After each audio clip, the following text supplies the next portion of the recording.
viskas orientuota į teisėjus, į teisėjų darbą ar ne, jūsų darbo pobūdį, kad kuo labiau tą fizinę formą ne sezono metu, laisvų metu dar būtų galima pagerinti ir į sezoną eiti kuo geresniai formai, nes suprantama, kad vasarą visi po sezono norim ilsėtis, norim laiką skirti savo, nebūtinai daryti tai, ką reikia kartais daryti ar ne, bet darbas yra darbas. Tai, kad tas darbas dirbtųsi lengviau, dirbtųsi geriau, reikia ir laiko skirti savo ir sportuoti. Faktas, kad aš tikiu, kad dauguma iš jūsų yra sportuojančių, prisižiūrinčių ir gerinančių tą fizinę formą pastoviai. Bet manau, šiandien neišgirsim kažko vėlgi stebuklingo, bet pasikartosim elementariausius dalykus.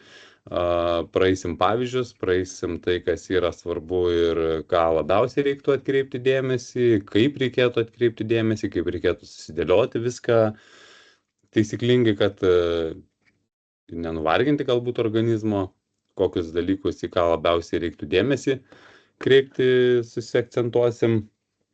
Ir gale dar galėsim ir padiskutuoti, kokių klausimų kils, vis tiek čia dabar turim ir tų gyvų žmonių, kurie yra prisijungę, tai labai tikiuosi, kad kažkokią diskusiją galėsim netgi įsivesti, visada įdomu su jumis padiskutuoti su suaugusiais žmonėmis tą temą, apie ką mes dabar čia ir praeisime, ar ne? Tai pats esu Liutauras Kasparas, atletinio rengimo treneris, dirbu su Vilniaus Ryto antra komanda, dirbu su Lietuvos U16 vaikinų rinktinė šią vasarą. Asmeninis treneris, esu su atletais, dirbu, gerinam fizinę savybę, siekiam rezultatų, kopiam į aukštumas po truputį, ar ne, tai kažkas mane žino, kažkas nežino, tai labas visiems, kam tai sakau pirmą kartą ir labas, kas mane tikrai žinot. Tai važiuojam prie to, ką turiu jums paruošęs, ar ne, tai pradžiai galbūt apžvelgsime elementarius dalykus, praeisime tai, iš ko susideda jūsų judėjimas, iš ko susideda jūsų, koks turėtų būti fizinis judėjimas, kaip tai atrodo aikštelė, kaip tai yra atliekami veiksmai, kokių veiksmų daugiausia, kiek laiko tas užtrunka ir panašiai. Ir paskui paanalizuosim, kaip visą tą pagerinti, ar ne. Tai teisėjo judėjimas aikštelė yra dinamiškas ir cikliškai pasikartojantis, dažniausiai atliekami veiksmai, ar ne. Tai dinamiškas tai reiškia, kad jūs visą laiką judat, jūsų darbas nėra sėdimas, jūs daug bėga, daug sprintuoja, daug keičiat kryptis, daug judat už tos aikštelės ir buvo aikšteliai, pasikartoja.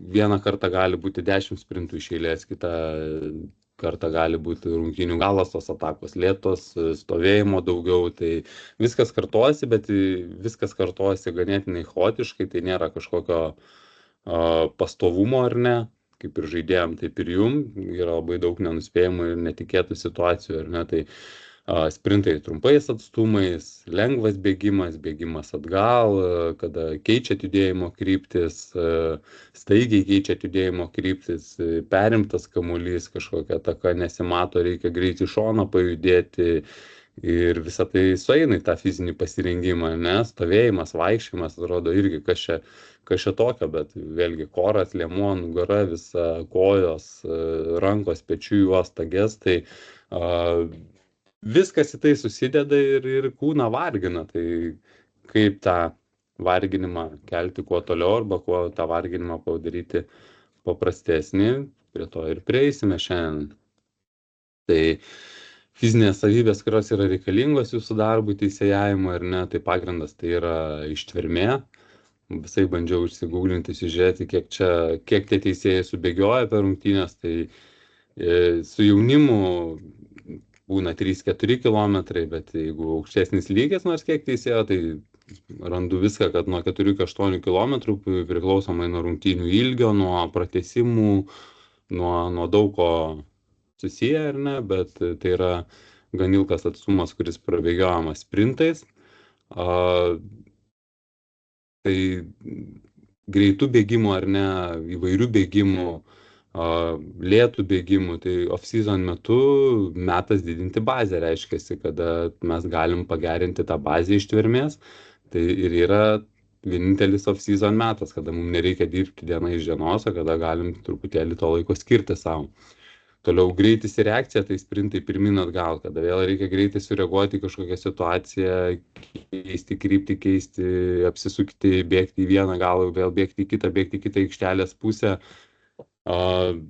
Tai vėlgi labai svarbus dalykas jum, ar ne? Jėga, stabilumas, tai čia kalbam apie tą jėgą, kad ne ta jėga, kad kuo daugiau paspausiu, pritūpsiu ar pakelsiu, čia yra aktuali, bet bendrai paėmus visas stiprus kūnas labai daug sąveikauja šitame procese, ar ne, kada tvirtas raumenynas, tai gebu ir geriau bėgti, ir ilgiau bėgti, ir greičiau bėgti, ir geriau sprintuoti, ir stiprus kūnas lygų mažiau traumų, tai reiškia, kad tikrai sumažėja traumų tikimybė, kada kūnas yra paruoštas.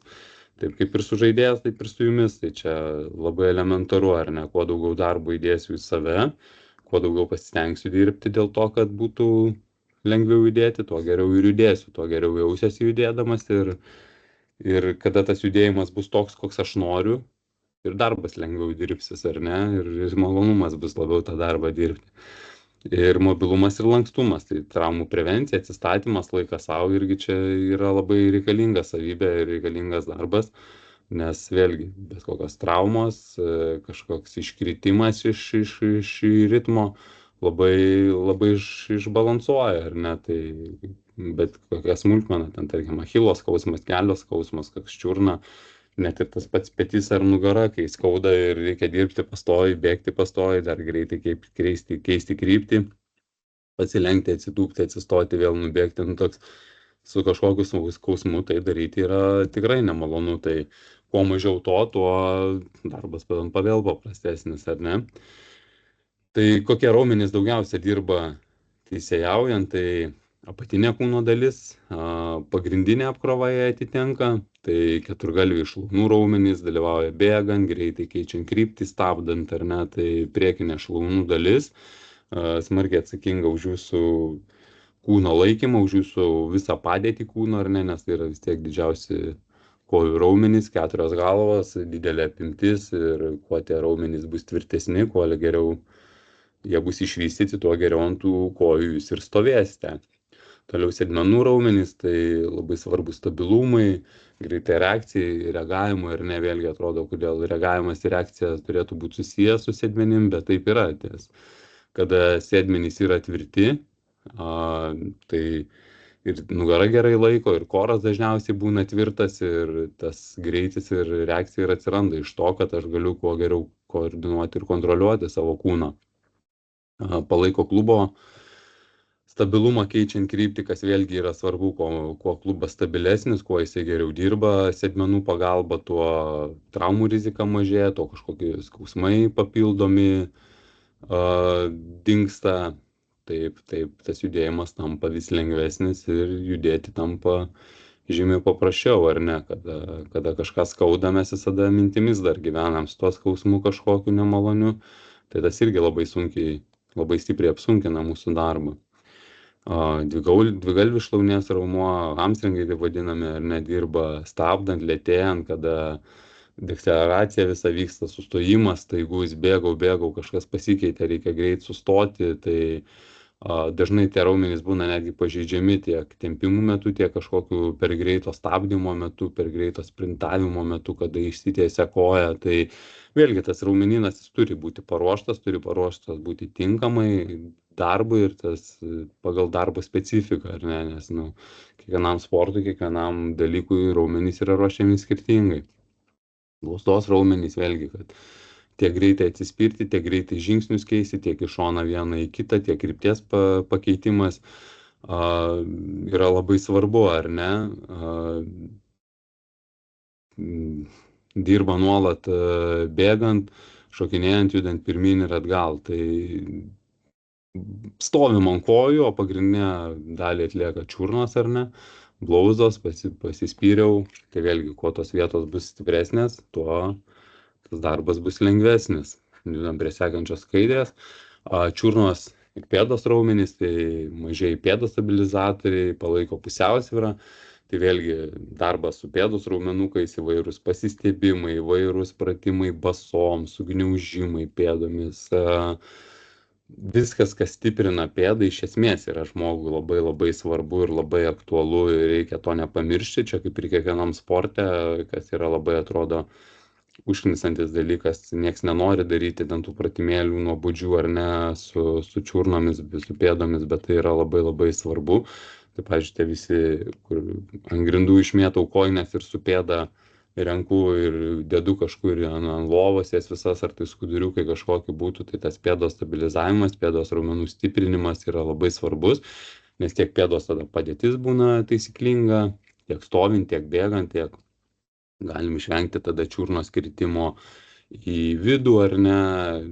Tai iš to ateina labai daug traumų vėliau, ar ne, kur mes galim ne taip pastatyti, ne taip nusileisti, keičiant kryptį, nuslysti mūsų koja gali, tas yra labai labai svarbu, tai reiktų tiek stiprinti, tiek masažuoti pėdą, fasciją, kamuoliukus tam naudoti, tai atrodo labai smulki detalė, bet ta detalė yra labai svarbi.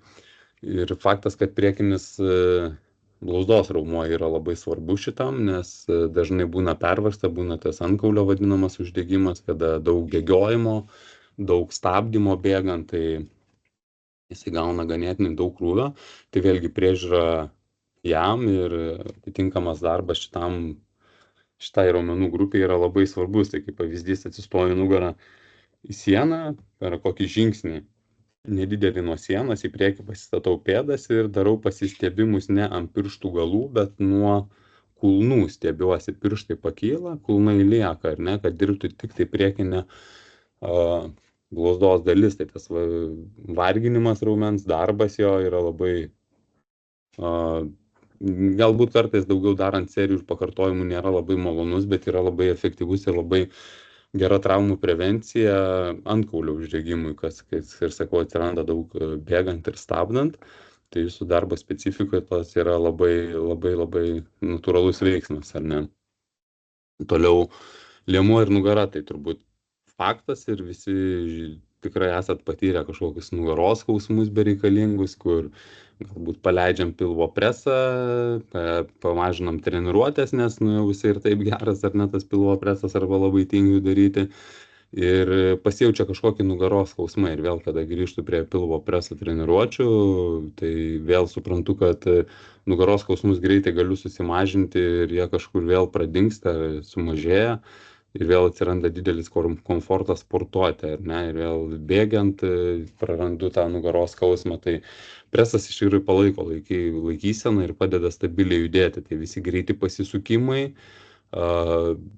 pasilenkimai, svyravimai į šonus, labai daug akcento tai yra ir pačiam bėgimui presas sudaro.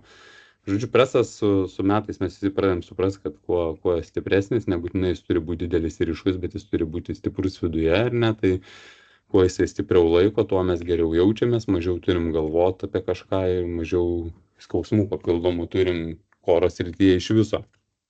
Tai vienas iš svarbiausių faktorių, tai pilvo presas, tai klasika, visi deadbugai, ne kažkokie greiti atsilinkimai, ne ten kažkas, kur kuo daugiau pakartojimų, geriau 10-12 sąžiningų, ramių, lėtų, sunkių, kur tu suprakaituoji ir pavargsti ir tu nenori tų pratimų daryti, negu tie visi, kur ten padarysiu 200 atsilinkimų ir turėsiu stiprų pilvo presą, tai taip čia neveikia, ar ne? Tai tikrai ypatingas dėmesys turėtų būti skirtas pilvo presui ir giliesiems jo raumenukams. Nugaros apatinė dalis palaiko vertikalią laikyseną bėgant ir stovint ilgą laiką, ar ne, kada reikia stovėti, kada daug bėgimo, kada vėl stovim, kada vėl bėgam, tai tas padeda išlaikyti tą nugarą tiesią, išlaikyti ją geros būklės, nes jeigu nugara silpna, presas silpnas, atsiranda ta vadinama lordozė, nugara ties užpakalinė dalimi riečiasi, ar ne, ties sėdmenimis. Skauda tą apačią, sėdmenys eina atgal, pilvas eina į priekį ir tai iš to labai atsiranda tas nemalonus jausmas. Tai kuo ta nugaros apatinė dalis bus stipresnė, kuo sėdmenys bus stipresni ir pilvo presas stipresnis, to ta nugaros apatinė dalis tarp sėdmenų ir preso bus lygesnė, tiesesnė ir nejausime jokių perkrovų ir to pasiekoje turėsime vėlgi tiek mažiau traumų tikimybę kažkokią, kur galim kažką pasitempti, nes būna, kad jau nugaros įveržtos pas visus tiek, kad bijom pajudėt, kad tik tais kažkur kažko nepasitempt, tik staigesnis judesys jau ir galžė galvoja, ar čia susuko tave ar nesusuko ir kodėl čia taip susuko. O kad nestiprinam presą, nedarom įstrižiniam jokių tempimo pratimų, nieko nedarom, neprisižiūrim, tai paskui apie tai net nepagalvojam, ar ne. Ir gilių raumenų grupės, kur padeda staigiai keisti kryptį, stabiliai suktis, neleidžia sukristi. Tai va, čia ką ir turiu omeny, kad visi staigus pasisukimai, kur reikia stovėjau greitai, reikia į šoną, žingsnis į šoną, dar pasisuk, perbėg greitai, pasilenk kažkur pažiūrėt. Tai labai labai svarbu, kad mes neturėtume galvoti apie tai, kad čia dabar bijau greičiau tik sujudėti, nes nežinau, kaip čia kūnas sureaguos mano į šitą dalyką. Tai tas apsaugo mus nuo to. Tai vėlgi labai labai svarbu liemuo ir nugara. Čia visi žinom, bet kaip sakau, visada reikia 10 kartų visiems tai priminti, kad bent 5 pakartojimais prisėstume prie kiekvieno pratimėlio ir savo to laiko skirtume. Viršutinė kūno dalis. Tai faktas, kad jinai mažiau negu kojas, negu koras turi čia įtakos ar ne, bet vis tiek įtakos turi, nes pečiai rankos ar ne, naudojami signalam, gestam, šilpukui, pečių zona gali pervarti nuo ilgalaikio laikymo pakėlus rankas ar ne. Faktas, kad tos pauzės nes nebūna ant tiek ilgos, nereikia ten tas rankas taip ilgai laikyti, bet vėlgi priklauso viskas, kiek mes dirbam, kiek rungtynių turim galbūt tą dieną, galbūt kiek tą savaitę turim rungtynių, kiek mes ilgai lošiam tas rungtynės ir kelintas kėlinys, o gali būti kelintas pratęsimas, tai ne tik žaidėjai išvargsta, žaidėjai keičiasi, pailsi, atsisėda, teisėjam biški kita dalia skirta, čia kitas vaidmuo šitose rungtynėse ar ne, tai jeigu pečių juostai rankos silpnos vėlgi, tai greičiau vargins kaklą, greičiau pavargs nugaros vidurinė dalis, trapecinis raumuo ir vėlgi bus kažkoks diskomfortas, kuris jūs privers galvoti ir neigiamai greičiausiai galvoti apie dalykus, dirbant savo darbą, ko neturėtų būti, galva turėtų būti švari, ar ne. Kaklo ir viršutinės nugaros raumenys, tai stabilizuoja galvą stebėjimo metu, tai kada jūs sukinėjatės, kaklas kada yra tvirtas, nors šiek tiek treniruotas, jisai mažiau vargsta, kada kaklas netreniruotas, mažiau tų judesių kažkur, staiga tų judesių padaugėjo, pradėjo kaklas vargti, pradėjo, atrodo, čia pečius į viršų tampyti, nes noriu biškai pailsėti, tai ta viršutinė nugaros dalis yra labai svarbi. Ypač jei laikysena bloga arba daug įtampos, tai vėlgi kažkoks gali būti papildomas stresas, išoriniai veiksmai gali veikti, galbūt ir sporto pasiekmės gali būti, kai daugiau įtampos raumenyse, plus papildomai mes tada dar tą kaklą sukinėjam, pečius traukiam, varginam save papildomai be reikalo ir iš viso žiūrim, baigiam rungtynės, o kaklą norim tik sukinėti ir tempimo pratimus daryti, nes viskas pervargo, ar ne? Tai dabar kodėl tai yra iš vis svarbu teisėjam, tai gerinti ar ne tą fizinę, tai turėdami ištvermingus, stiprius ir stabilius raumenis teisėjai greičiau juda. Tai greičiau juda, tai reiškia, kad galiu ir greičiau pasprintuoti, ir greičiau nubėgti, ir geriau atlikti tą savo darbą, nereikia bėgti paskutiniam iš visų ar ne. Galiu ilgiau judėti, tai mažiau pavargsiu, rečiau pavargsama sekantis, rečiau pavargsiu, ilgiau judėsiu, ilgiau bėgsiu, mažiau nuovargio bus po rungtynių, mažiau nuovargio bus po pratęsimo, į pertrauką išeisiu gyvesnis. Tai vėlgi visą tai sueina į jūsų treniruotumą.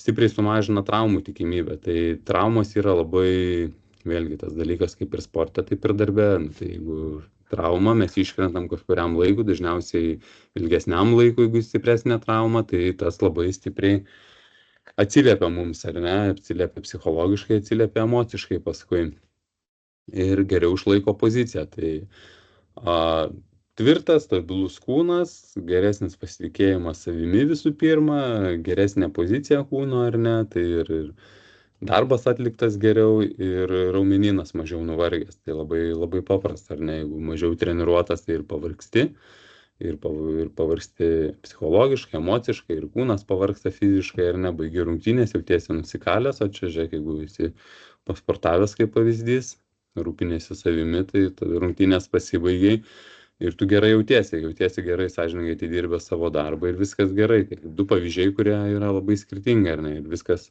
priklauso nuo to, kaip yra tas darbas už aikštės ribų padarytas, tai savo naudai.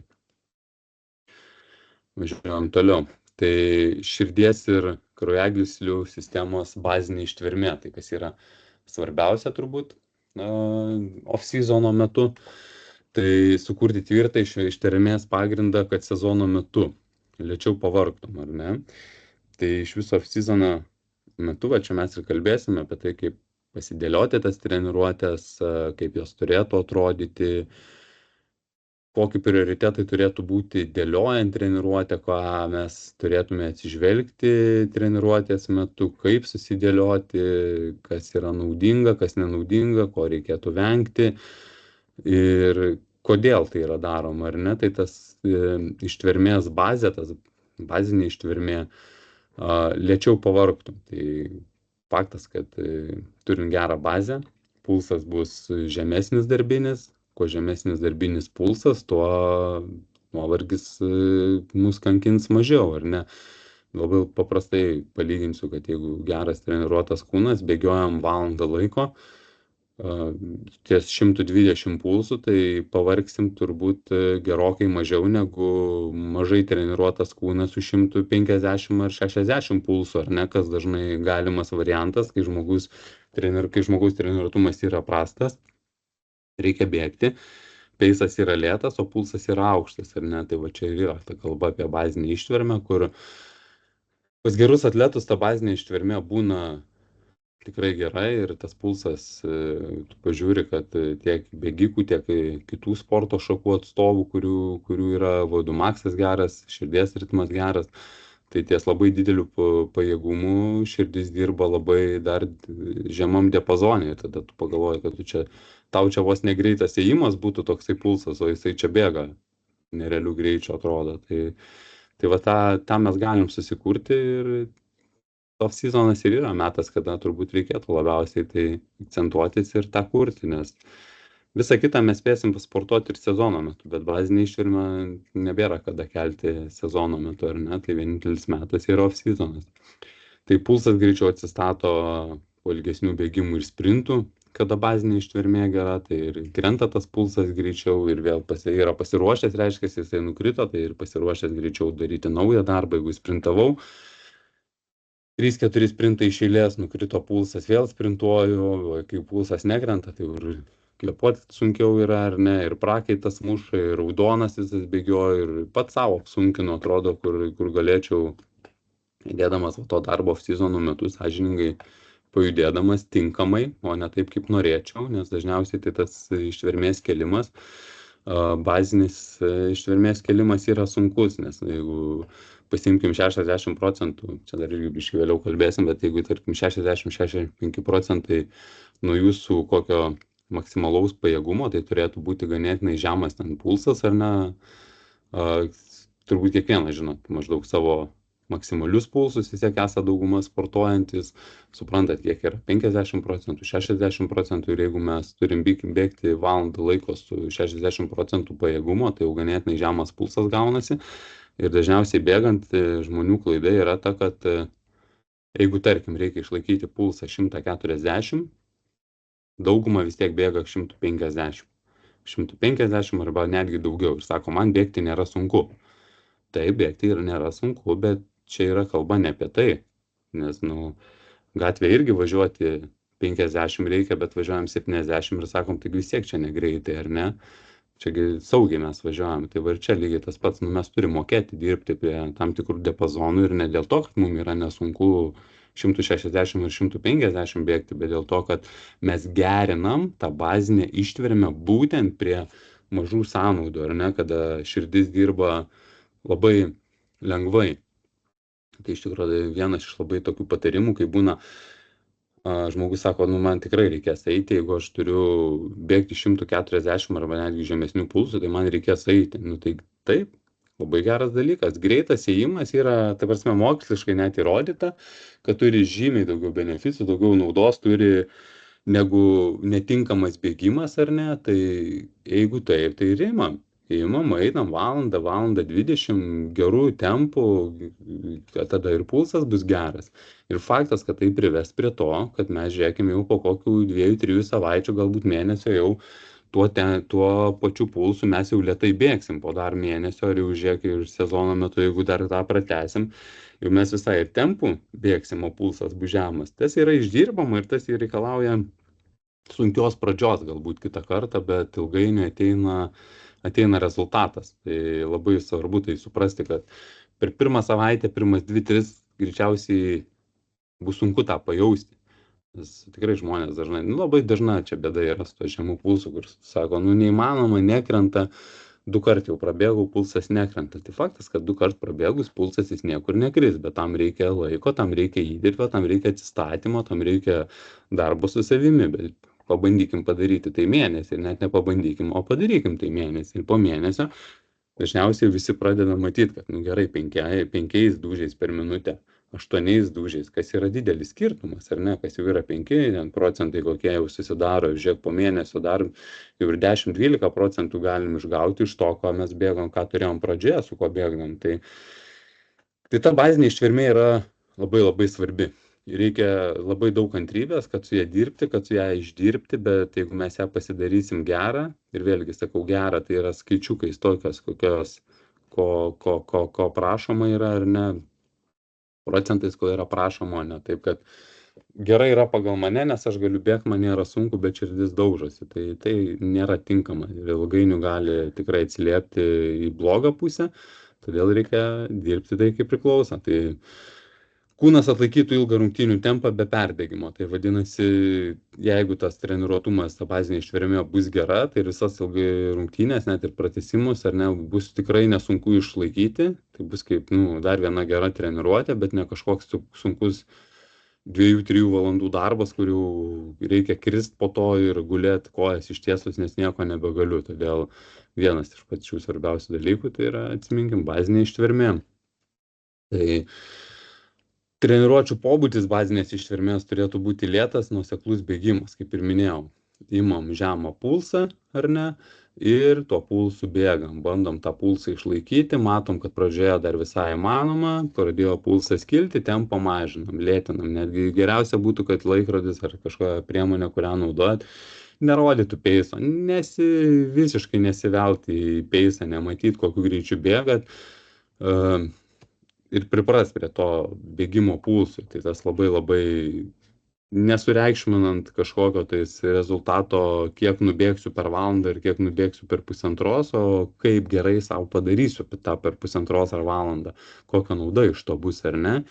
Bėgimo trukmė turėtų būti bent jau nuo 30 iki 60 minučių, čia jeigu mes kalbam apie minimalę, ar ne, bet tikrai gali būti kažkokie bėgimai, savaitgalio bėgimai, vasaros metu, sezono metu, kada mes galim išbėgti, padaryti long runą kažkokį tai savaitgalinį, ar ne, kuris gali užtrukti ir pusantros valandos, daugiau šiuo atveju nereikia, bet neužsiciklinti ant to paties laiko ir neįsikalti savo kažkokio rėmo, kad turiu bėgti valandą. Geriau yra, žymiai geriau yra kintamos treniruotės, kada vieną kartą išbėgau valandą, kitą kartą išbėgau 40 minučių, kitą kartą išbėgau valandą 20, ar ne, negu visada po valandą. Tai ta įvairovė labai kūnui irgi duoda šiek tiek stimulo tokio ir tobulėjimo. Bėgimo tempas, kaip ir kalbėjau, turėtų būti lėtas, pokalbio tempas, tai neturėtų būti nei dusulio, nei dar kažko, turėtum gebėti kalbėti.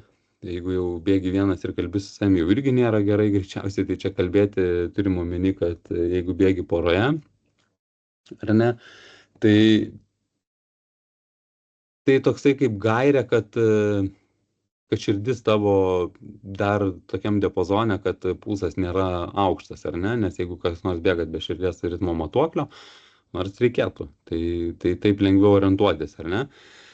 Individualus pulso sekimas, tai tas vėlgi pulsas yra labai individualus dalykas, reikėtų darytis bent jau kažkokius minimalius testavimus, bandyti išsiaiškinti savo tiek VO2 maksus, tiek širdies darbą, maksą, tada nuo jo skaičiuoti procentus ar ne, nes vieno žmogaus širdies darbas gali būti labai aukštas, maksimalus, kito gali būti, kaip pavyzdys, Pas vieną gali būti 215, 220, pas kitą gali būti 190 ir peržengti nebeina. Tai jeigu mes dabar pasakysim, bėk 140 pulsų abiem, tai vienam tai bus labai lengva, kitam tai bus labai sunku, ar ne, galbūt. Tai va, jeigu mes kalbam apie procentus, tai tas procentinis darbas yra žymiai lengviau skaičiuojamas, kada tu žinai ir tikslius skaičiukus savo širdies darbo. 67,5% nuo maksimalaus širdies ritmo, tai vėlgi priklauso nuo treniruotės trukmės, bet nereiktų lipti jau į mažiau 60 ar ne, pas ką tikrai žemas pulsas, tai galima lipti, bet pas ką pulsas aukštesnis, tai galima tą 60 palaikyti ir tikrai gerai vystyti bazinį ištvermę. Žiūrėjom toliau. Alternatyvos bėgimui, jeigu norisi įvairovės, galbūt nebūtinai norisi kartais tos įvairovės, bet kartais gal taip nutinka, kad ir nebūtinai viskas gaunasi, kad ne vien tik bėgti išeina, esam gal kažkur ir džime ir čia dabar dar ir bėg, ir džimas, ir dar kažkas, arba esu išvažiavęs, galbūt ir nepatogu ar ne, ar kelionė kokia, tai visada galima pakeisti, tų variantų yra labai daug, tai dviračio minimai, bet kokie kardio ar ne, gali būti irklavimai, čia irklavimus turiu omeny, galima ant rover treniruoklio irkluoti. Esate kažkur sodyboje, galite irkluoti valtį pasiėmę, irklentė ta pati, tikrai galima daug treniruočių pasidaryti, kad ir tą pačią baidarę. Išplauk valandai, 2 tempą palaikydamas, tai tikrai širdeliai duosi ramiai padirbti, bazinė ištvermė tikrai gerės ir treniruotė bus padaryta, nereikės jos praleisti, o tų būdų, kaip ją padaryti, yra begalė, bet faktas, kad dar didesnė begalė yra, kaip praleisti treniruotės, ar ne, kai jeigu tik nėra sąlygų, tai labai lengva pasakyti savo, kad sąlygų nėra ir šiandien galiu praleisti. Galima ir surasti tas sąlygas. Ilgesni pasivaikščiojimai greitų arba greitesnių tempų negu įprastai labai tinka, tai kas nesat bandę, tai tikrai labai rekomenduoju pabandykit, tai išeikit kada pasivaikščiot ir išeikit pasivaikščiot greitų tempų, kad ir peisas geras būtų, ir pulsas geras būtų, tai tikrai varginanti treniruotė, tikrai yra sunku, tik labai didelė rekomendacija, gerai prasitempkite ir apšilkit blauzdas ir achilus, nesužvargs. Tai tikrai gera treniruotė iš greito tempo pasivaikščiojimo. Ir visokie elipsiniai treniruokliai, jeigu esat sporto klube, esat užsieny kažkur, kur neturit kažko galimybių, kartais būna ir dviračių nebūna, ar dar kažko, tai tos elipsinius jie mėgsta, turi, tai tikrai yra kuo pasinaudoti. Tai kodėl taip lėtai? Tai lavina kapiliarų tinklą ar ne, didina kraujo plazmos tūrį, tai su krauju pernešamos visos medžiagos vėlgi, ar ne, viskas, kuo šviežiau, kuo didesnė regeneracija, tuo greičiau viskas atsinaujina, stiprina širdies raumenį, mažina pulsą ramybės metu, didina HRV, tai vėlgi toks žmogaus treniruotumas mažina pulsą ramybės metu, tai su metais tas pulsas ramybės metu didėja, bet jeigu mes atitinkamai sportuojam, turim gerą bazinę ištvermę ar ne, turiu klientų, kur yra 50 plus metų ir miega su 40 keliais dūžiais per minutę žmonės, ar ne, pas ką yra tikrai geras treniruotumas, o turiu klientų, kas miega su 60 plus pulsų, būdami 30, ar ne, tai kokie yra skirtumai, ir tie skirtumai labai daug lemia, tiek ilgamžiškume, tiek sportinėse pasiekimuose, tiek sportiniai būkliai, tiek baziniai ištvermė, ar ne, tai tas yra labai svarbu. Tai vėlgi, mažėjant pulsų ramybės metu, faktas dažniausiai, nedažniausiai visada didėja HRV, nes tarpai tarp dūžių atsiranda variabilumas didesnis, tai vėlgi, kuo tas HRV didesnis, čia vėlgi labai individualus skaičius, tai vienam tai gali būti 50-60 jau čia didelis, kitam prasideda ties 90 skaičiai tik dideli, tai vėlgi nereiktų niekada į nieką lygintis, bet individualiai savo, kuo didesnis HRV, tuo geresnis atsistatymas ir jeigu sekat kažko savo miegą, tai visada tiek laikrodžiai, tiek išmanios apyrankės, žiedai, dabar daug tų priemonių, tai jos labai stipriai sureikšmina šitą rodiklį, bet jis iš tikrųjų yra labai svarbus atsistatyme ir savijautoje, tai tikrai galite pajausti, kad jeigu matot kad HRV yra didesnis po šios nakties, tikrai greičiausiai ir jaučiatės geriau ir tą dieną esate tikrai pailsėję žymiai geriau negu su mažu HRV. Gerina atsistatymą tarp aukšto intensyvumo veiksmų. Tai ta bazinė ištvermė vėlgi sprintas, pauzė, sprintas, pauzė, sprintas, pauzė, krypties keitimas, sprintas šonų, pauzė, ilgas bėgimas ar ne, tie visi aukšto intensyvumo veiksmai. Ir tarpai tarp jų priklauso nuo jūsų bazinės ištvermės. Tai ar per tas 5 sekundės ar 10 sekundžių, kada aš stabtelsiu, ar ne, pulsas nukris ten 5 ar 10 dūžių, ar kaip tik kaip buvo 180, tai priliks 180, ar gal netgi dar pakils iki 182. Tai vėlgi, kuo geresnė ta bazinė ištvermė, tuo tas pulsas lengviau viską reaguoja. Tai taip, mes šiandien labai daug kalbėsim apie tą bazinę ištvermę, kalbu daug, bet jinai vienas iš pagrindinių faktorių jums, nes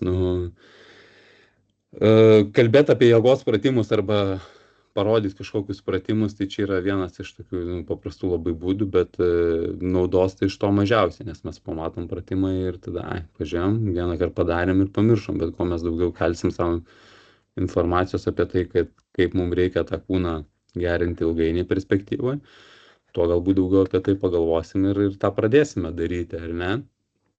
Tai kaip susiplanuoti treniruotes off-season metu, ar ne, nes kažkokių konkrečių planų tikrai šiandien nepateiksiu, neparodysiu, parodysiu pavyzdžius, parodysiu kaip tą planuotis, nes visada labiau patinka, kada žmogus galvoja ir daro, negu kad paėmė šabloną ir įvykdo, ar ne? Nes šabloninis vykdymas tai yra tiesiog komandos kažkokios paskirtos vykdymas, o labai smagu, kada tu galvoji ir mastai, kodėl, kas, kaip. Tai tas planavimas pats savo yra labai geras dalykas, ar ne? Tai gali būti ir treneris, faktas galim suplanuoti, jeigu dirbat su treneriais. Tikrai tikiu, kad ne vienas iš jūsų turit ir pakankamai žinių bagažą, kad ir savo pasiplanuotumėt paprastas tokias treniruotės. Tai širdies ir kraujagyslių sistemos darbas, vėlgi kaip ir bazinės ištvermės darbas, yra numeris 1 čia, tai ilgi ramus bazės gerinimo bėgimai, ar ne? Tai apie ką tik labai daug kalbėjom. Tai treniruotės turėtų būti įtraukti tada bėgimo intervalai su ar be krypties keitimu. Tai gali būti įvairūs intervalai 30-30, 15-15. Tie patys bėgimai gali būti kem 5 bėgų 15 ilsiuosi, minutė bėgų 30 ilsiuosi. Ta įvairovė, gausa, keitinėjimas jums yra tik kuo daugiau, tuo naudingiau. Kuo visko trauksite daugiau į savo treniruotės, tuo didesnė nauda, atsiprašau, tikrai jums ir bus. Negu mes sėdėsim prie vieno intervalo, 3 mėnesius dirbsim 30-30 intervalą, kūnas pripras, adaptacija nebegerės ir rezultatai nebegerės, o stovės vietoje, tikrai nepradės kristi, bet tikrai ir nekils aukštyn. Tai labai geras pavyzdys bėgimai šonu, ar ne, pristatomų žingsnių vieną kitą pusę, bėgu tiesiai, pakeičiu šoną. Testo pratimas man labai patinka ne maksimalių tempų, atlikimas, tarkim, 10-12 sekundžių, bėgu viduriukų pirmin, pristatomų į kairę, pristatomų į dešinę, pristatomų į kairę iki vidurio, atbulom ir grįžtu į finišą, ar ne, 10-12 sekundėlių, 5 tokie pakartojimai su minutės pauzėmis, 3 tokios serijos ir čia bėgimo intervalas, fantastika, ilga treniruotė. Įterkime dar, sumaišykime visą tai su ilgesnių bėgimų apšilimo metu ir atvėsimo metu, dar jėgos keliais pratimais ir turėsime tikrai fantastiką, kokią gerą treniruotę. Tik visi kartais labai patingime daryti tai, nes atrodo, taigi paprasčiau yra, apsiaviau kedus ir bėgu tą valandą, negu kažką ten makaluoti, ar ne, daryti pratimėlius, čia kaip atrodys, kur aš čia darysiu, čia kur čia ant žolės, čia į stadioną eisiu, ką čia kiti galvos. Bet čia vėlgi viskas sueina į tai, kad ne ką kiti galvos ar kaip atrodys, o apie tai, kokia nauda man iš to bus, nes tas treniruotas kūnas ir sueina į tai, kad ką aš darau ir kaip aš darau, ar ne. Ilgesni intervalai po 2 minutės, po minutę, gali būti 2 bėgų minutė poilsis. Man labai patinka šitas, kur 2 bėgų ir 1 poilsis, lėtas ėjimas arba greitesnis ėjimas arba labai lėtas bėgimas. Tai ilgesnis intervalas 2 minučių, tarkim, bėgamas 80-90% pajėgumu, daugiau mes nelabai ir išbėgsim, ar ne, nu 100% 2 minutės bėgti čia be šansų. Tai bėgam, tarkim, 80% ir tada minutėlę lengvai. Ir tokių serijų pasidarom 10, turim pusvalandį, 15 prieš 15 po apšilimas ir atvėsimas ir užžiūrėk, turim valandos treniruotę, ta valanda darant intervalus prabėga 2 kartus greičiau negu tiesiog bėgant ir nauda labai gerai, labai didelė nauda širdžiai tokių treniruočių. Shuttle runs, beep testo tipo treniruotės, kada pirmin atgal vyksta bėgiojimas, nubėgu, paliečiu, nubėgu, paliečiu, nubėgu, paliečiu. Tai vėlgi kaip half kortas gali būti, full kortas gali būti, laiko intervalais gali būti, kiekiu gali būti, bėgu 5 pusinius kortus, ten dar ką nors, bėgu minutę laiko pusinius kortus, bėgu 30 sekundžių pilną kortą ir vėl poilsis, į tarpus jėgos pratimai, vėl šitie tikrai kuo daugiau tokių maišymo treniruotė pratimų, tuo didesnė nauda. Aerobinės ir anaerobinės ištvermės tipo treniruočių tarpusavio maišymas, va tai ką ir turiu omeny, kad pradėkime viską ramiu tempu, pradėkime lėtais bėgimais, pasidarykime sprintus, pasidarykime krypties keitimus, vėl užbaikime lėtų bėgimų. Arba dar vienas man toksai labai patinkantis, aš su dauguma atletų stovyklos metu darau tą, kada bėga visi vorele ir paskutinis visada sprintuoja į priekį, visi bėga lėtai, bet paskutinis visada sprintuoja į priekį. Toks gaunasi natūralus ar ne sprintas, kur nebe suseksi nei laiko, nei vieni bėga greičiau, kiti lėčiau. Arba galima, kitas variantas, bėgti stadione ratu, tiesiai bėgti greitai 100 metrų, lanką 100 metrų bėgti labai lėtai arba netgi praeiti greitesnių tempų. Vėl tiesioji bėgu, lankas praeinu, tiesioji bėgu, lankas praeinu. Tai tas va, anaerobinis, aerobinis ištvermė, tai labai gerai išdirbama tokiais visokiais miksavimais. Toliau. Prie visų tų bėgimų, prie visų ištvermių, bazinės ištvermės, prie sprintų, sprogimų ar ne, jėga ir stabilumas.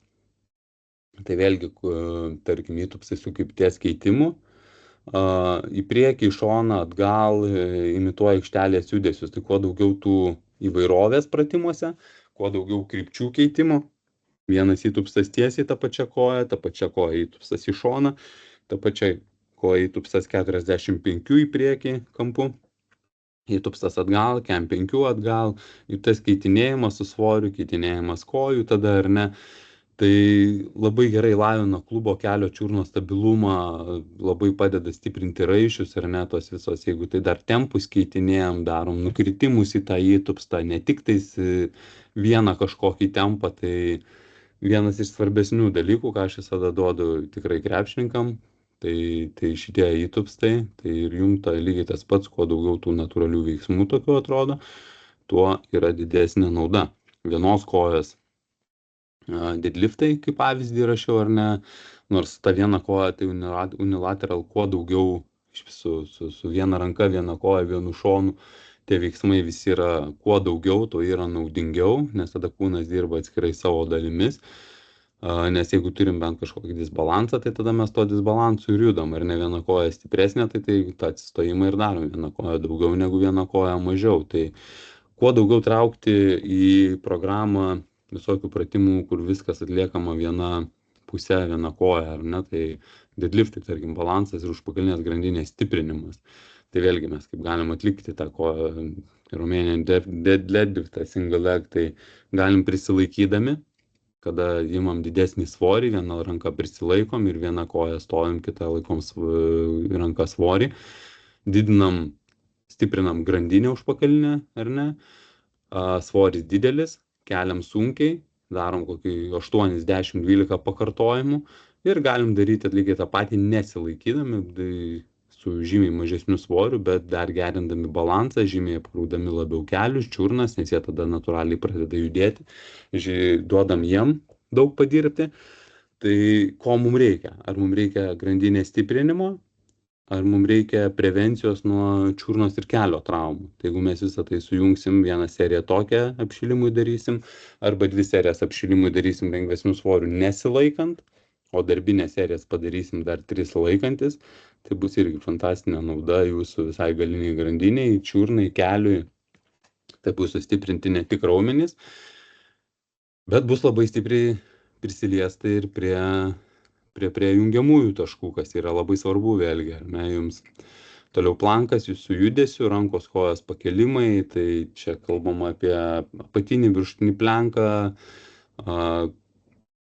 rankų kėlimus, pasisukimus įvairius, buvimus ant vienos kojos, alkūnė kelių suvedimas, kuo daugiau tų nestabilių visokių vaikščiojimų, buvimų, rankų kilnojimų, toj padėty, stipriai sutempus presą, kontroliuojant nugarą, labai labai naudinga jūsų korui, ar ne? Tai lavina liemens raumenis, kurie stabilizuoja visą kūną bėgant ir keičiant kryptį liemuo. Tai kuo tas liemuo stipresnis, tuo vėl mes grįžtam į tai, kad ir kojų bazė stipri ir jėga didelė ir mums tas kūnas ilgiau ir žymiai geriau tarnaus. Dabar kaip tas treniruotės vėlgi toliau planuoti, tempimo ir mobilumo pratimai. Tai neužsibūkit prie kažkokių tai stacionarių tų tempimų, tai dinaminis apšilimas, lengvas prasibėgimas, dviratukas, visokie veiksmai įtupstai, pasisukimai, kaip krepšinio aikštelėje, jeigu esat matę, kaip krepšininkai atlieka apšilimus, taip ir lygiai tas pats su jumis. Kuo daugiau veiksmo, tuo geriau. Kuo mažiau visokių pratimų sėdint, gulint. Taip, tikrai yra tų pratimų, kuriuos reikia pasidaryti, bet kuo mažiau. Kuo daugiau veiksmo, kuo daugiau dinamikos, tuo daugiau naudos. Kojų sūpavimai į priekį, iš šonų stovint, prisilaikant, nesilaikant, tai klubo atlaisvinimui čia viskas, klubo atvėrimai papildomai, nes vėlgi klubas daug bėgsi, daug judėsi, daug pasisukimų. Kuo labiau klubas suveržtas, kuo mažiau mobilus, tuo labiau nugaros apačioje įtampa, kuo daugiau įtampa nugaros apačioje, tuo didesnė tikimybė kažkokią traumą, kažką pasitempti, kažkokį skausmą turėti. Tai vėlgi, kuo mes labai dažnai susiję vėlgi nugaros apatinės dalies skausmus yra klubų mobilumas, ar ne? Tikrai daug dažniau skauda žmonėm nugaro apačias, kada yra prastas mobilumas. Ir jeigu tą mobilumą su laiku sugebi pagerinti, išdirbi, žiūrėk, ir nugaros apačios skausmas, nesakau, kad pamiršti, bet tikrai sumažėja, ar ne? Nes tai yra labai tai smarkiai koreliuoja, atsiprašau, tarpusavį, tai yra labai stipriai susiję ir tas yra labai vienas su kitu. Krūtinės stuburo dalies mobilumas, krūtinės stuburo dalies, tai visokie nuo 4 pasisukimai, rankų kėlimai į viršų, tupint, pritupime rankų iškėlimai į viršų su pasisukimu, kas vėlgi svarbu visiems staigiem judesiam vėliau aikštelėje, ar ne, kad kuo mūsų krūtinė stuburo dalis mobilesnė, tuo jinai geriau sukinėjasi, tuo jinai mažiau tempinėja raumenis, pertempinėja raumenis, kuo to mažiau darome, tuo mažesnė tikimybė kažkokią traumą gauti. Nu, čiurnos mobilumas, tai čia, manau, plėstis net nereikia, jeigu mes jau kalbam apie bėgimą, apie sprintus, apie krypties keitimus, tai viskas į tai ir suveda, kad ta čiurna jinai turi būti mobili, stabili ir ant jos mes stovim ir jinai mus laiko. Ir tai yra mūsų vienas iš pagrindinių darbo įrankių, tai su ją irgi reikia dirbti. Tai va, įmečiau dabar porą pavyzdžių. Matau, kad visur, kur E raidė man pakeitė į F raidę, bet nieko, esmė išlieka ta pati. Sumečiau dabar čia bus viena skaidrė su daugiau dienų sporto, kita skaidrė bus su mažiau dienų sporto, kaip pavyzdys, kaip galėtume dėliotis tas savo dienas, ar ne. Tai pirmas pavyzdukas savaitės dienos su treniruotėmis, tai tarkim jėga plus sprintai, ar ne? Pasidarom jėgos pratimėlius kažkokius, pasidarom pramankštą, jėgos pratimėlius ir gale pasidarom kažkokius tai sprintukus, ar ne? Aš mėgstu sprintukus įvairius pasidaryti, kada yra treniruotė ir nėra kažkokios rungtynės, po to nėra darbas, po to galimas poilsis, tai sprintukus mėgstu daryti tai gale, nes po sprintukų labai sunku daryti jėgą ir po sprintukų labai nebelieka iš tikrųjų daug jėgų, tai žymiai geriau pasidaryti apšilimą, pramankštą, jėgą plus sprintus, ar ne? Ir mes tai čia turėtume tilpti kokias valandą 15, niekur daugiau nereikia. Ištvermės diena antra, tai gali būti koks pusvalandžio, 40 minučių greitesnis bėgimas, 70-75% pajėgumu, pridedant pradžioje 10, baigiant gale 15 minučių pramankšta ir atvėsimas, ar ne? Ir visa ištvermės diena palaikant pulsą aukštesniam tempe. Tada trečia diena poilsis arba active recovery diena, tai vėlgi poilsis tai reiškia, kad mes galim kažką veikti, nereikia gulėti kojas ištiesus, galime ir pilnai eiti ir tinklinį pažaisti, ar dviračiais pavažinėti, active recovery pasivaikščioti ar ne. Tik reikia nepersitengti. Active recovery ir poilsis tai reiškia, kad mes turim be fanatizmo didelio tą dieną kažką pasidaryti. Faktas, kad tai sunku planuoti, ypač vasarą, kada jūsų atostogos, jūsų laisvas laikas ar dar kažkas priklauso ne tik nuo jūsų, bet ir nuo jūsų šeimos, ar draugų, ar dar kažko, ar ne. Bet visada norint, tai galima puikiai prisitaikyti.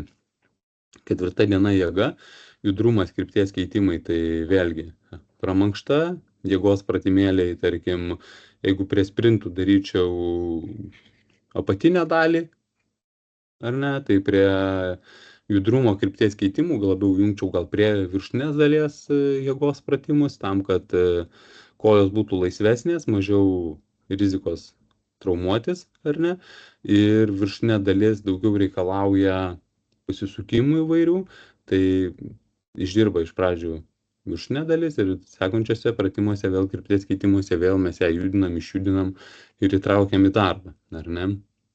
Intervalinis bėgimas sekančią dieną, esant galimybių gali būti įvairios HIIT treniruotės, circle treniruotės, kas neužtrunka galbūt ilgai daug laiko, į valandą ar 50 minučių puikiai telpam su visais pramankštom tempimais ir visko. Ir tai vėlgi didelė nauda, ar intervalinis bėgimas, ar tokia treniruotė, kur mūsų pulsas kyla leidžiasi, tai tas balansavimas treniruočių labai gerai galima jį sustatyti, ar ne.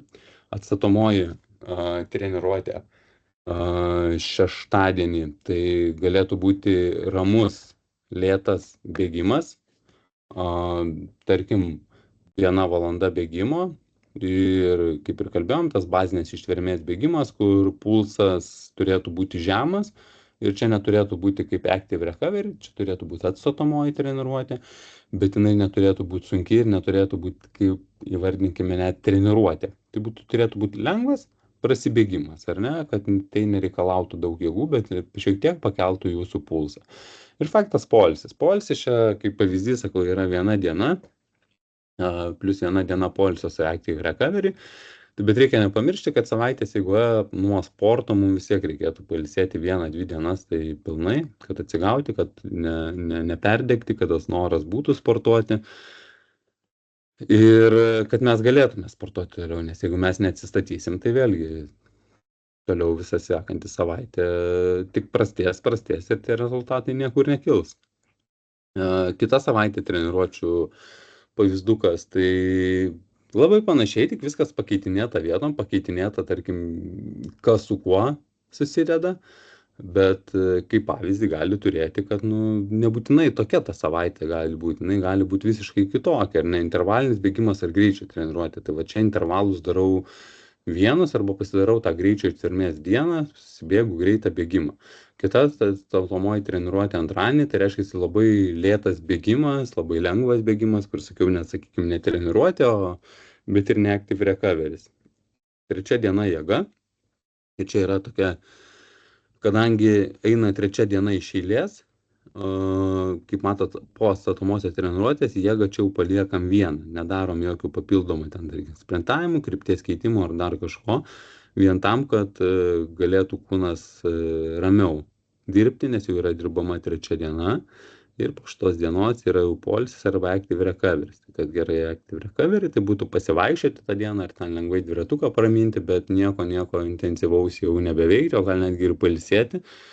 Ar ne, tai sekanti diena ištvermės diena laukia, tai vėlgi esant galimybei galima padaryti tas pačias vėl circle, HIIT treniruotės, kas vėlgi geri stiprus intervalai gaunasi, reikia mažiau vargti negu bėgant, ar ne, o nauda tikrai gaunama ta pati. Ir va čia vėlgi jėga plus tempimai. Savaitės gale pasidarom jėgą plus tempimus, bet va šią savaitę, pavyzdžiui, mes nebedarom jokių sprintų ar krypties keitimų po jėgos dalies, ar ne? Jėgą mes dedam kaip jau treniruotę po treniruotės, o nebe po poilsio, kur po jos ir jinai mums turėtų būti lengvesnė ir po jos turėtų būti lengvesnė ateinanti dalis ir diena, tai po jos mes jau ilsimės. Kitas pavyzdukas yra su daugiau laisvų dienų ar ne daugiau poilsio, nes vėlgi, kaip ir sakau, čia ne visi galim tiek sportuoti, ne visiems laikas tiek leidžia tiek sportuoti, tai galimas variantas jėga sprintai, laisva diena. Stipriai įsikraunu pirmadienį, antradienį man laisva diena, aš neturiu kada, žinau, kad neišeis, vežu vaikus į būrelius, net be šansų, kad aš kažkur rasiu ten, kur pasportuoti, tai turiu laisvą dieną. Ištvermės treniruotė plus tempimai. Po jos atstatomoji treniruotė bėgimai.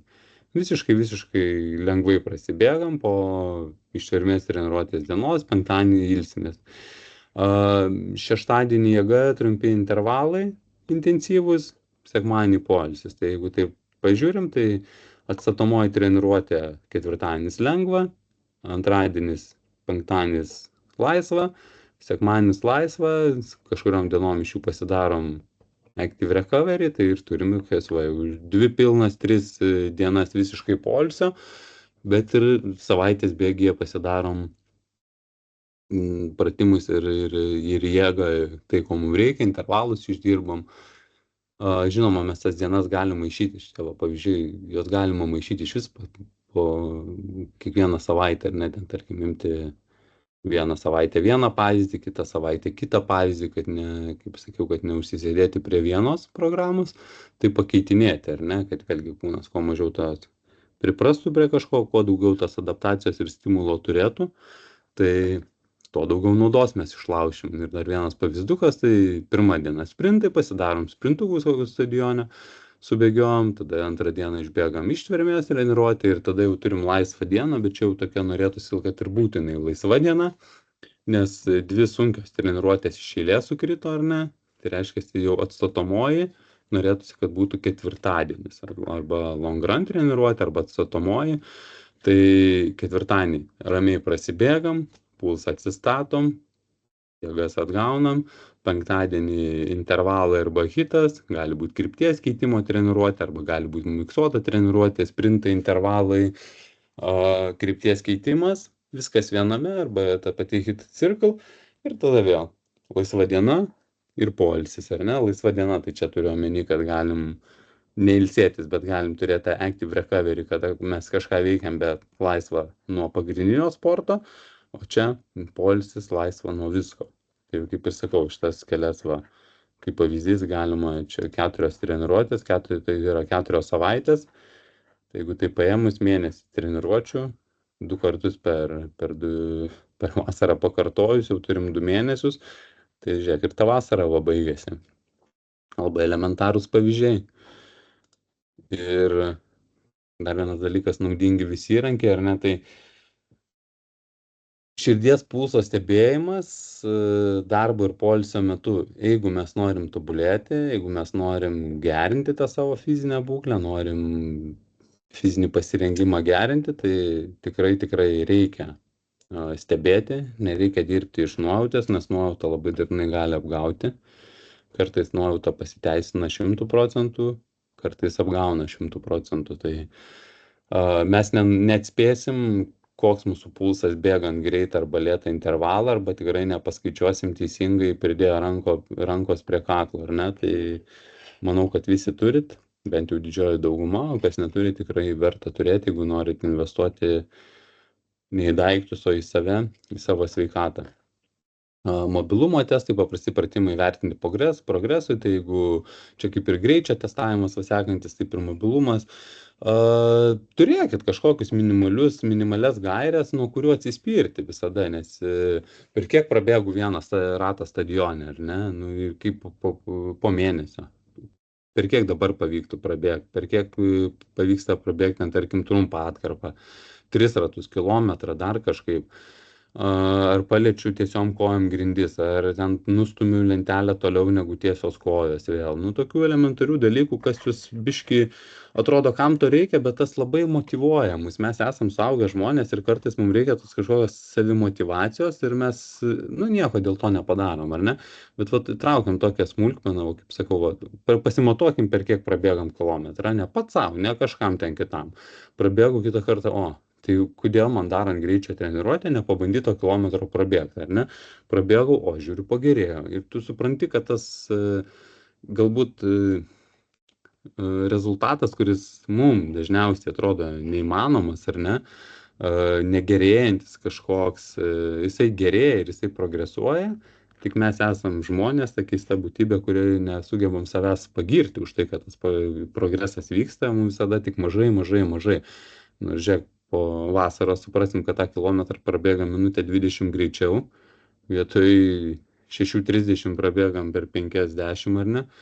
Ir, o, tai visgi pavyko, visgi įmanoma, visgi galima. Tai vat ir sakau, tie įrankiai reikalingi ir netingėkim jų įtraukti į tas rutinas, kur galim patys save pamotyvuoti ir tą rezultatą išlaužti. Nes tas kasdienis bėgimas, valandos, visiems atsibosta, stimulas krenta, noras krenta, motyvacija mažėja, dingsta ir tada žiūriu, kad man įbėgti įdomu, rezultatas kažkoks matosi, jau čia ir pripratau prie to bėgimo, tai ir vėl, ir mitybos nebežiūriu, nes čia nieks nebeįdomu. Nu tai va toks, viskas labai susijungia į tą vieną grandinę, kur save seku ir einu geresnio rezultato link.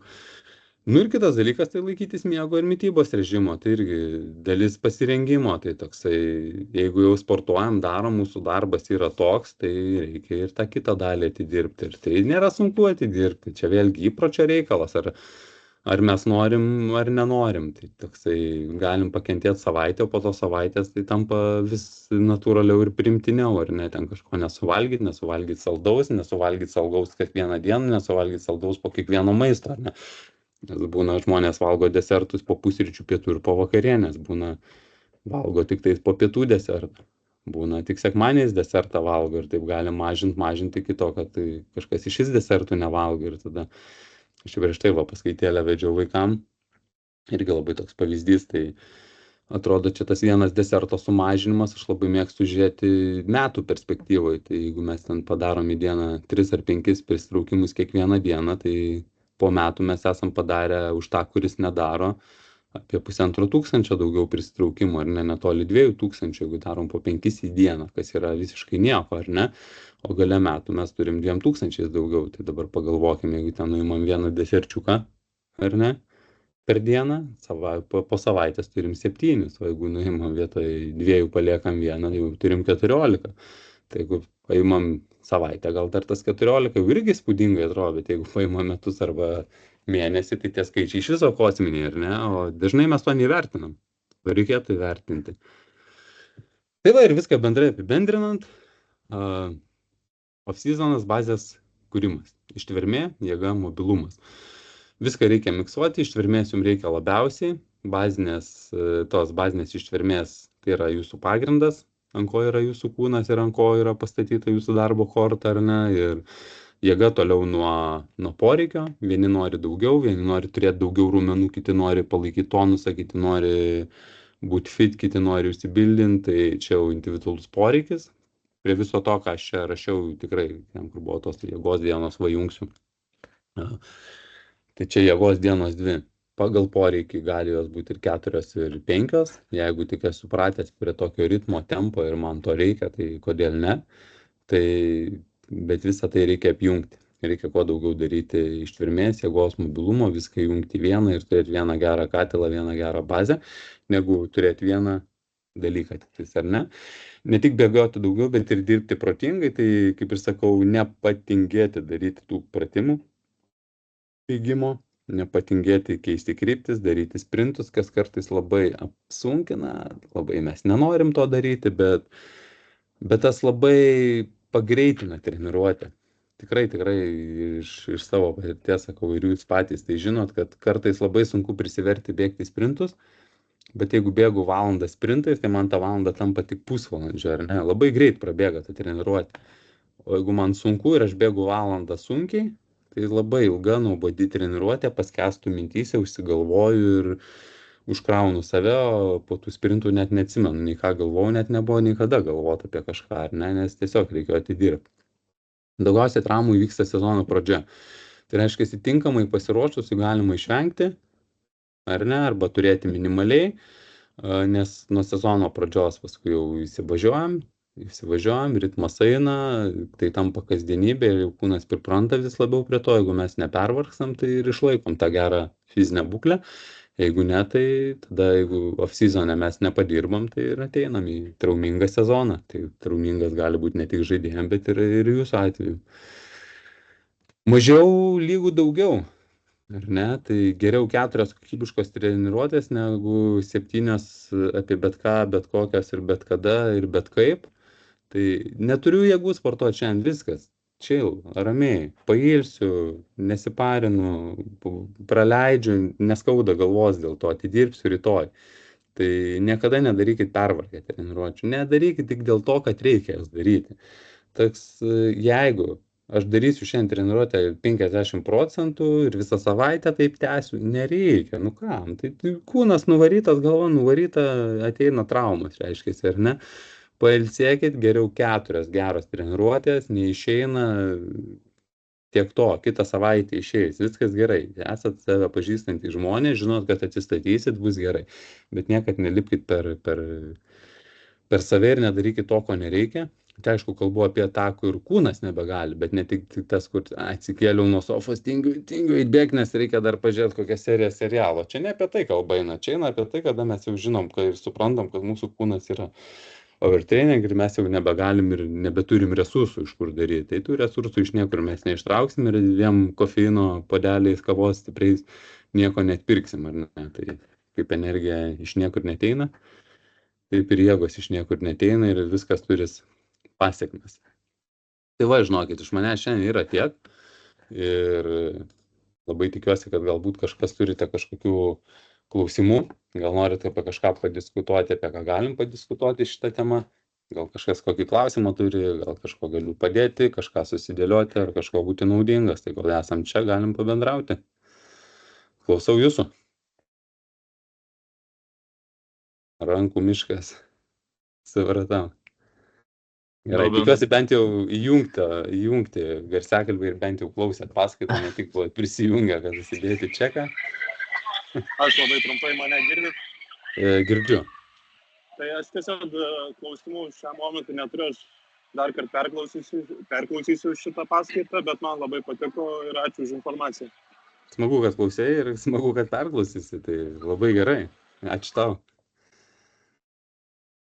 Gal kiti dar galvoja apie klausimus, žiūrėjau, tau aš tokį klausimėlį gal turiu, kadangi čia sezono metu būna, kad teisėjai kartais turi 2 ir daugiau rungtynių vieną po kitos per dieną. Ar tarp tų rungtynių turi kokių patarimų, kaip tą raumenį išlaikyti šiltą ar ten pasiruošti, nes bet kokia atveju to krūvis įgavęs, tai tą tarpą kaip išnaudoti. Supratau jo klausimą, tai turbūt galbūt šiltą, ne tiek, kad šiltą išlaikyti, kiek labiau galbūt įterpti tą tarpą, priklausomai aišku, koks tas tarpas. Bet svarbiausia turbūt sužaisti su mityba, baltymai, angliavandeniai, tai vėlgi grįžtam ten į elementarią bazę, proteino kokteilis, bananas, batonėlis, dar kažkas. Ir kad raumuo gautų maistinių medžiagų, o nenubėgti ten hodogą suvalgyti ar ne, ko mes užkrausim tik kalorijų, bet neužkrausim maistinių medžiagų ir raumuo toliau bus varginamas. O dėl apšildymo, tai geriau tada apranga atitinkama ir prasivolavimas, prasitampimas, neleidimas raumeniui sustingti būtų, aš manau, naudingiau negu bandymas išlaikyti ilgai šiltą. Faktas, kad aš nežinau, apie kokį tarpą mes kalbam, bet jeigu tarpas bent poros valandų, mes ten tos šilumos turbūt neišlaikysim jau. Tai geriau pasidaryti tempimą ir duoti raumeniui truputėlį elastingumo ir laisvės, negu sustingus atvažiuoti į antras rungtynės ir bandyti tas antras rungtynės vėl pradėti šilti. Tai geriau po rungtynių biškį prasivoluoti, prieš rungtynės prasivoluoti. Aš tai manau vienareikšmiškai taip. Supratau, tai vienu žodžiu išlaikyti reikia tą elastingumą ir mobilumą to raumens po krūvio, ne? Nu, siūlyčiau taip, sakau, nežinau apie kokį tarpą, gal mes čia kalbam apie, turiu trumpą tarpą, kad vienas po 15 minučių kitos jau laukia, tai čia tai mes tik aprangos Jo. principų galim išlaikyti tą šilumą, tada apsirengiam, išlaikom tą šilumą ir čia tikrai nebūtina daryti nei tempimo, nei volavimo, nieko, nes pažeidai yra bet kokiu atveju, kad ir minimaliai jinai yra gauta. Ir mes toliau tęsim tą krūvį, tai čia tik tais maistu rekaverinam, kraunam toliau į save medžiagas, ko mums reikia, neužkraunam, kad nebūtų sunku, užkraunam tai, ko reikia, kad atsistatinėti. Super, ačiū. Kiti klausimų gal turit kažkas? Aš gal vieną tokį palyginimą pabandysiu pateikti. Sakykime, turi 2 rungtynės miesto mėgėjų, sakykime, silpno lygio, kur nėra didelis tempas rungtynėse. Nu, ir tu pats daug neprisibėgioji, gal daugiau tokio greito vaikščiojimo, statiškų pozicijų. Ir tu po tų 2 rungtynių tavo raumenys jaučiasi žymiai labiau pavargę, negu turėtum kokius 3 moksleivių rungtynės, kur yra tempas, reikia pastoviai bėgioti, tos rungtynės dar ilgesnės, daugiau sprintų. Tai ir tada tu jauties, tie raumenys nesijaučia tokie pavargę, turbūt taip galima sakyti. Tai kur intensyvesnis krūvis ir kur tu daugiau... Supratau, kur atrodo krūvis žymiai paprastesnis, pavargsti žymiai labiau, ar ne? Aš bandyčiau surišti su tuo, kad tau tai yra neįprastas krūvis, nes tavo pagrindinis darbas yra intensyvus, visada bėgi, sprintai, keitimas, ten tos krypties pastovus tempas, o čia gaunam ilgą, nuobodžią, lėtą treniruotę, ar ne? Tai čia vėlgi grįžkim galbūt prie tos bazinės ištvermės. Jeigu ta bazinė ištvermė bus daroma, tie lėti bėgimai bus daromi, tai čia kūnas ir prisitaikys, adaptuosis lengviau prie to tokio lėto ir sunkesnio darbo ir tą perneš lengviau. Tai lengviau ir raumenynas tą visą priims. Nes dabar, kaip ir sakau, tai jeigu mes duodam bėgikui bėgti, kuris bėga sprintus, ir jis visada bėga sprintus, duodam bėgti labai lėtą treniruotę, ko jis niekada nedaro, tai jam bus labai sunku ir labai ne apie jo darbą. Tai šituo atveju, aš manau, gaunasi tas, kad tavo darbo pobūdis labai stipriai pasikeičia. Tai kuo daugiau vėl bandyti traukti lėtos bazės kūrimo, ištvermės tada. Ar dar turim klausimų? Aš turėčiau vieną. Tai visų pirma, dėkui už paskaitą įdomią. Esmė tokia, kad dažnai matau iš labiau patyrusių kolegų, kurie teisėjauja jau gana aukštam lygiai, kad jie mėgsta prieš rungtynės ten išsivoluoti, tempimo pratimus daryti. Taip pat ten yra tokie masažuokliai, kurie ten tokie tarsi daužosi į raumenį, kur ten, nežinau, užsispazmavę, gal kažkam kažkas ar šiaip, nežinau, čia iš mados. Bet va čia mano klausimas yra toks apie tą įšildymą kūno, ar jisai turėtų būti ar neturėtų būti. Pavyzdžiui, atvažiuojame mes valandą prieš varžybas, kokia turėtų būti ta rutina gal iki varžybų, ar mes neturėtume būti, nežinau, kažkiek pakėlę pulsą, kad darytume ten kažkokius pratimus ar dar kažką, pavyzdžiui, ar tempimus geriau daryti apšilus, neapšilus, volavimus, kada daryti apšilus, neapšilus, kai mes neturim galimybių apšildyti savo kūną, ką mes galim daryti iki varžybų. Tai vad gal trumpai apie tai. Aš šiaip tikrai geras klausimas, toks daug, sakyčiau, apimantis netgi klausimas, kadangi čia tema buvo labiau off-season, užtat apie šitą mes ir nekalbėjom, ką jums daryti sezono metu, ar ne? Bet jeigu liečiam tai iš tikrųjų, čia esam matę turbūt tų pavyzdžių, ar ne, kur išpučiu dūmą, įeinu į salę, rankas pramečiau, šilpukas kabo, galim pasiruošę važiuoti, ar ne?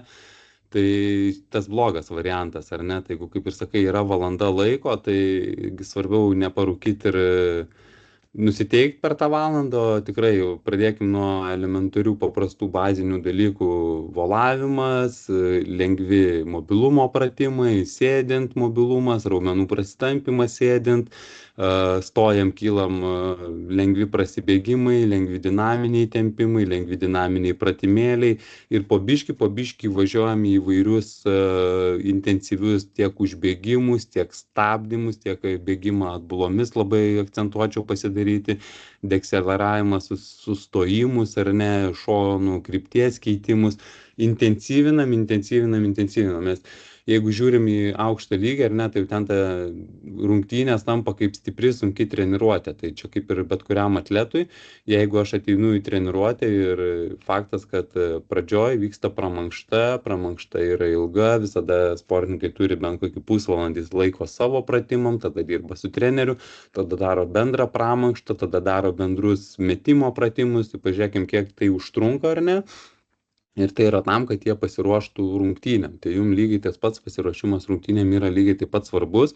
Kuo lygis aukštesnis, tuo atsakomybė didesnė, tuo pasiruošimas turi būti geresnis. Tai volavimas, masažganai tie visi, kur minėjai, kur drebina raumenys ir ne, čia vėlgi labai individualus darbas, vieni labiau mėgsta masažganus prieš, kiti mėgsta po kaip ir volavimą, bet kaip raumens aktyvacija tikrai labai geras dalykas yra prieš. Tai jeigu mes prasivolavom, prasišaudėm su masažganu dar kokius keturgalvius ir blauzdas papildomai, pasistebim, pasidarėm dinaminį apšilimą lengvai, pradėjom judėti, prasimėtėm viršų, apšilom, einam prie staigesnių pratimų, kaip ir sakiau, sprintukai įvairūs ar ne, pusę korto, visas kortas, tada šuoliai kelius pritraukiant prie krūtinės, nuo tų paprastų pratimėlių, galbūt valandos tikrai jum ir nereikia, bet geras 30 minučių, 35 plus, tikrai gali būti labai naudinga ir labai. Bet kokiu atveju tai yra labai profesionalu, kada žmogus ateina dirbti savo darbą ir jisai, tai, kaip ir sakai, aukštesniam lygiai ir net tą matai, nes kuo aukštesnis lygis, tuo žmonės profesionalesni, kuo jie profesionalesni, tuo jie daugiau daro tai, kas yra reikalinga, ar ne? Tai jie ir daro būtent tai, ko reikia jiems. Taip, jie ruošia savo kūną varžybom, nes tos varžybos yra svarbios, jie yra aukštam lygiai. Tai jeigu mes, kaip ir sakau, ateinam, išpučiam dūmą, cigariuką užgesinom prie durų, einam į vidų, rankas prasukom, startuojam, švilpiam, važiuojam. Nu, tai labai parodo tą lygį. Tai jeigu tu nori gero rezultato savo, tai faktas, kad tas darbas yra būtinas. Kaip ir atletui, taip ir teisėjui. Super, ačiū. Žiūrėk, kadangi Liutaurai, matau, kad čia klausimų yra dėl rungtynių metu pasiruošimas ir atsistatymas po rungtynių. Tai manau, kad ten kokį rugpjūčio mėnesį galėsim pasidarinti, kokį laiką pasiruošim, tada paskaitėlę, kaip būtent pasiruošti prieš rungtynės tą apšilimą ir kaip po rungtynių pasidarytą. Sezonas ateina su pavyzdžiais laisvai. Tai manau, kad galėsim šitą plačiau biškai pasišnekėti. Dar matau, kad Justas gal klausimą turi. Ne, matyt, šiaip įsijungia mikrofonas netyčia. Sorry. Aha, prašau. Ne, netyčia, suspaudė. Supratau. Tai jeigu daugiau nėra klausimų. Jeigu yra klausimų kažkokių, kažkas liko neatsakyta, gal kažkas dar kartą laisvai galite ir su manim susisiekti, parašyti, paklausti kažką, ta prasme, tai mes esam visi vienas communities, visi bendravom, visi vieni kitų žinom ir pagalba vieni kitiem yra, manau, labai svarbus dalykas, tai drąsiai galite kreiptis visada ir bendraujam. Jo, o dabar tada ačiū visiems, kad prisijungėt šiandien ir manau, kad tada informuosim artimiausiu metu, ką mes ten galėsim rugpjūčio mėnesį prieš sezoną pasidaryti dar paskaitėlę būtent apie tą pasirašymą prieš rungtynes ir po rungtynių. Tai ačiū dar kartą visiems ir geros dienos. Gerai, dėkui visiems, sėkmės ir